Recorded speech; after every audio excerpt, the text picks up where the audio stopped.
Le câblage de ton cerveau intime s'est forgé bien avant que tu ne saches ce qu'est l'amour, dictant inconsciemment chaque attraction, chaque peur, chaque rupture que tu vivras. Ce n'est pas une métaphore, c'est une réalité neurologique.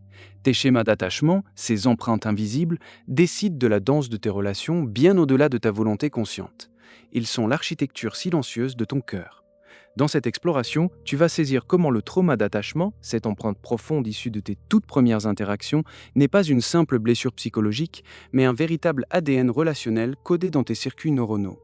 Tu comprendras comment cette architecture interne façonne de manière invisible mais implacable tes choix amoureux, tes réactions émotionnelles et même la dynamique de tes liens les plus profonds. C'est une plongée au cœur de la psychologie de l'attachement et des neurosciences qui te révélera pourquoi tu aimes comme tu aimes et pourquoi les autres agissent comme ils agissent. Imagine un instant le cerveau d'un nouveau-né. Ce n'est pas une feuille blanche, mais un chantier en pleine construction incroyablement malléable. C'est dans ce laboratoire biochimique et électrique que se dessinent les premières cartes de la relation.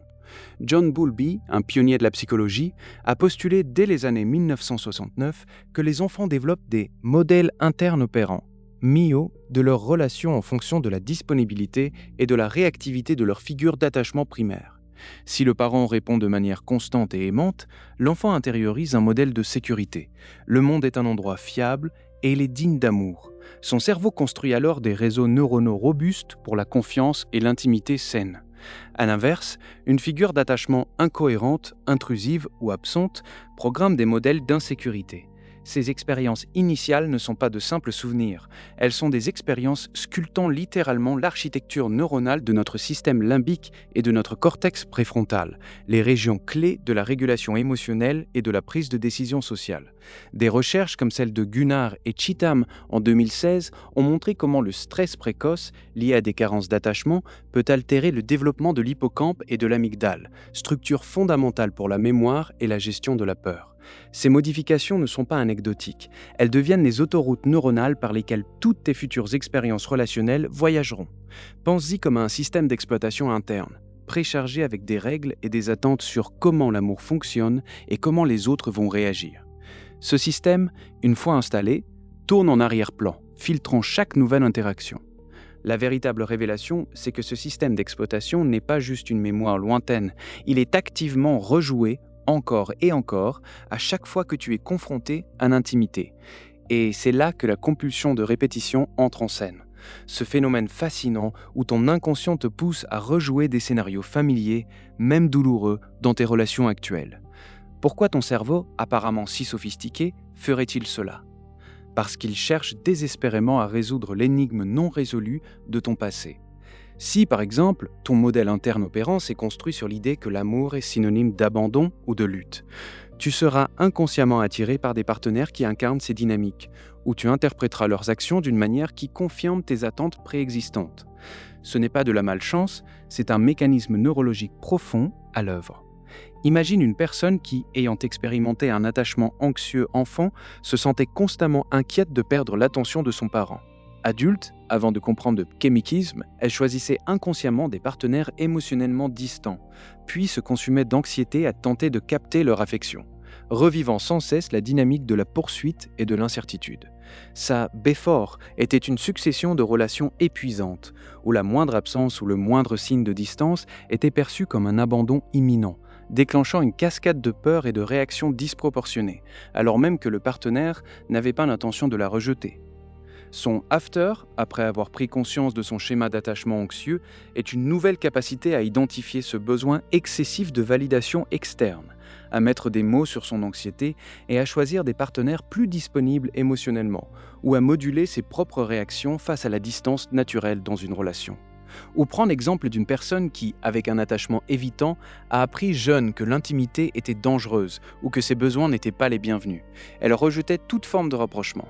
Avant de saisir ce fonctionnement, elle fuyait l'engagement, étouffait dès qu'une relation devenait sérieuse, ou se sentait envahie par les demandes légitimes de son partenaire, préférant la solitude et la distance. Son before était un cycle de sabotage relationnel, où l'amour était perçu comme une menace à son autonomie, la poussant à ériger des murs dès que le lien se renforçait. Son after, une reconnaissance de son besoin d'espace, mais aussi une ouverture à communiquer ses besoins sans fuir, et une capacité à tolérer des niveaux d'intimité plus profonds sans se sentir piégé. Des études comme celle de Hazan et Shaver en 1987 ont montré comment ces styles d'attachement, établis dès l'enfance, sont corrélés avec des comportements relationnels spécifiques à l'âge adulte, influençant tout, de la satisfaction conjugale à la probabilité de divorce. C'est une boucle de rétroaction neurologique et comportementale. Ton cerveau, en cherchant à guérir d'anciennes blessures, se met à la rejouer, encore et encore, te donnant l'impression que l'histoire se répète inlassablement. Alors, comment briser ce cycle invisible? Comment réécrire ce que ton ADN relationnel a codé? La première application concrète est la cartographie de tes schémas inconscients. Commence par identifier les thèmes récurrents dans tes déceptions ou tes conflits amoureux. Y a-t-il un motif d'abandon, de jalousie, de besoin excessif de contrôle, de fuite face à l'intimité? Prends un carnet et note les situations précises qui déclenchent des réactions émotionnelles intenses chez toi.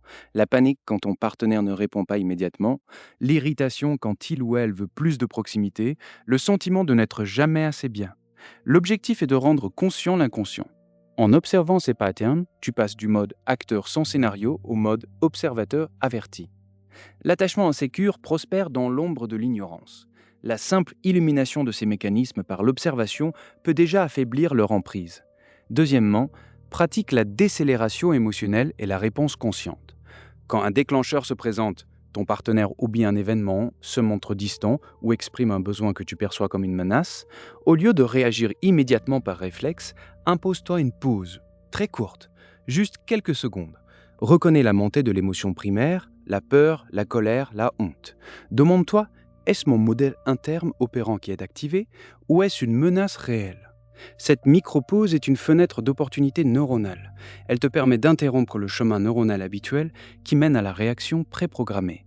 Tu peux alors choisir une réponse différente, une qui est alignée avec tes valeurs actuelles plutôt qu'avec tes blessures passées. Par exemple, au lieu de te fâcher ou de t'isoler, tu pourrais exprimer calmement ton sentiment ou demander des clarifications.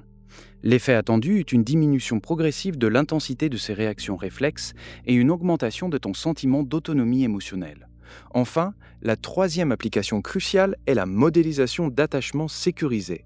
Si tu as grandi avec des modèles insécures, ton cerveau n'a pas eu l'occasion de câbler des schémas de sécurité.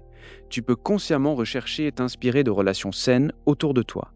Observe des couples qui communiquent efficacement, qui gèrent leurs conflits avec respect, qui se soutiennent mutuellement sans s'étouffer. Lis des livres, écoute des podcasts de psychologues qui promeuvent des relations saines. Et, de manière fondamentale, choisis des partenaires potentiels qui démontrent des signes d'un attachement plus sécurisé. Ce n'est pas de la perfection, mais de la conscience. Tes neurones miroirs et la neuroplasticité de ton cerveau te permettront d'intégrer progressivement ces nouvelles façons d'être en relation. Tu vas littéralement recabler ton cerveau pour de nouvelles expériences d'intimité. La clé est de ne plus subir la répétition, mais de devenir l'architecte de tes nouvelles fondations relationnelles. Ce voyage au cœur de ton ADN relationnel n'est pas seulement une exploration scientifique, c'est une invitation à une transformation intime. Tu ne verras plus tes peurs et tes désirs en amour comme des caprices inexplicables, mais comme les échos d'une histoire que ton cerveau cherche désespérément à comprendre et à apaiser. Et cette compréhension, cette nouvelle conscience, te donne le pouvoir de changer la narration. Tu cesses d'être le jouet inconscient de ton passé pour devenir l'auteur conscient de ton présent et de ton futur relationnel. Tu perçois désormais les comportements des autres, même ceux qui t'ont blessé, non plus comme des attaques personnelles, mais comme des manifestations de leur propre ADN relationnel, de leur propre lutte inconsciente. Cette nouvelle perspective dénoue les nœuds de la rancune et tisse de nouveaux fils de compassion envers toi-même et envers ceux qui t'entourent. C'est ça, la liberté relationnelle. L'esprit humain est une énigme infinie, toujours prête à révéler de nouveaux secrets. Continue d'interroger ces mécanismes qui dictent nos vies, car le mystère du comportement humain n'attend que ta curiosité pour se dévoiler. Ce que nous avons découvert aujourd'hui n'est qu'une strate d'une complexité bien plus vaste, mais tout aussi fascinante. Crois-moi, il y a encore tellement de dénouements de choses incroyables à comprendre.